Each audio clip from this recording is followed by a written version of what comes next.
Okay, Nick Ben here. Before talking about large language models, how the Jane Austen model is going to scale to a large language model and what the differences would be, I decided to use something called persona pattern. What the persona pattern is when you ask a language model to act like somebody, act like your persona.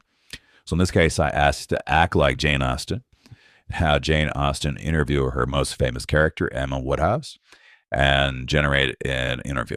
So this is just a little detour. And this is a persona pattern simulation of Jane interviewing Anna. Enjoy. Welcome to my little writing room. I am Jane Austen, and this is Miss Emma Woodhouse, though I must say she's given me considerable trouble over the years. Miss Austen is far too modest. She created me to be troublesome, I believe, though I have learned much from our association. Indeed. You see, I wanted to write about a heroine whom no one but myself would much like. Emma begins as handsome, clever, and rich, but also spoiled, often cruel, and quite wrong about nearly everything. I confess, I was rather insufferable. I meddled in others' affairs, thinking myself superior in understanding. I hurt dear Harriet Smith terribly with my matchmaking schemes, and was positively rude to Miss Bates at Box Hill. But that is precisely why Emma matters. Most novels of my time featured perfect heroines, paragons of virtue who never made real mistakes. I found this rather tiresome, you know. Miss Austen believed that truly interesting people are flawed. She showed that a woman could be intelligent and independent, yet still make dreadful errors in judgment. The key is learning from them. Exactly so. Through Emma, I explored something quite revolutionary, the idea that women's inner lives are complex and worthy of serious literary attention. Her thoughts, her self-deceptions, her gradual awakening to her own faults. This was new territory.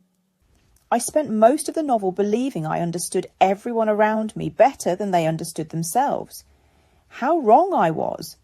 Mr. Knightley saw my faults clearly, but loved me enough to help me recognise them.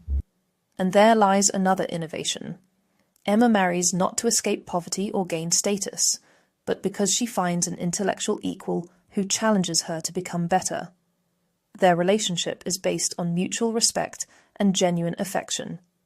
Though I declared I should never marry, I thought myself quite above such concerns. But I learned that independence need not mean isolation, and that the right partnership can enhance rather than diminish one's sense of self.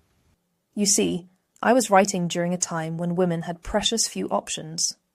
Marriage or spinsterhood, essentially. But through my heroines, I explored the possibility that women might have agency in their choices, that they might think, feel, and decide for themselves. Miss Austen also used wit as a weapon, you know. Her irony cuts through social pretension like a blade.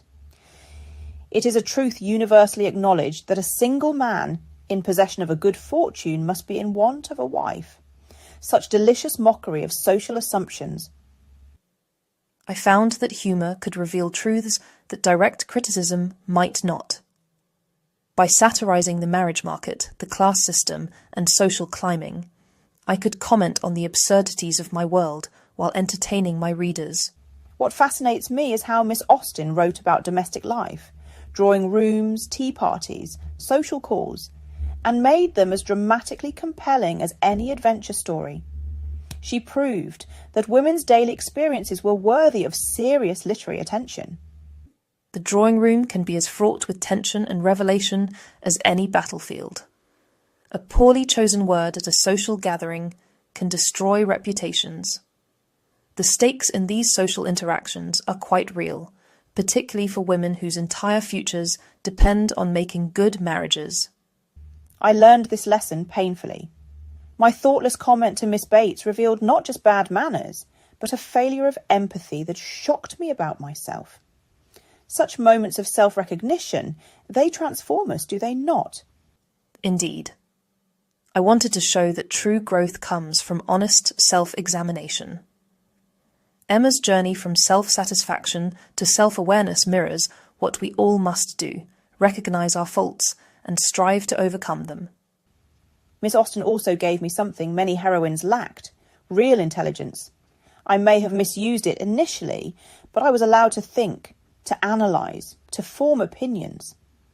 Even when wrong, I was permitted to be intellectually active.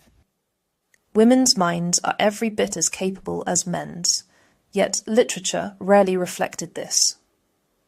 I wanted to create heroines who were thinking beings, not merely beautiful objects or moral examples. And see how our stories endure. Modern readers still recognise the social types we portrayed: the social climber, the fortune hunter, the meddling friend. Human nature remains remarkably consistent, doesn't it?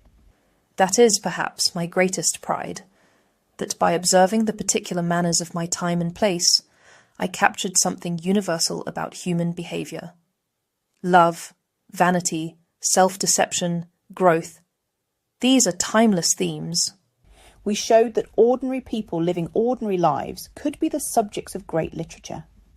One need not slay dragons or inherit kingdoms to have a story worth telling. Precisely. The human heart and its complexities, there lies the greatest drama of all,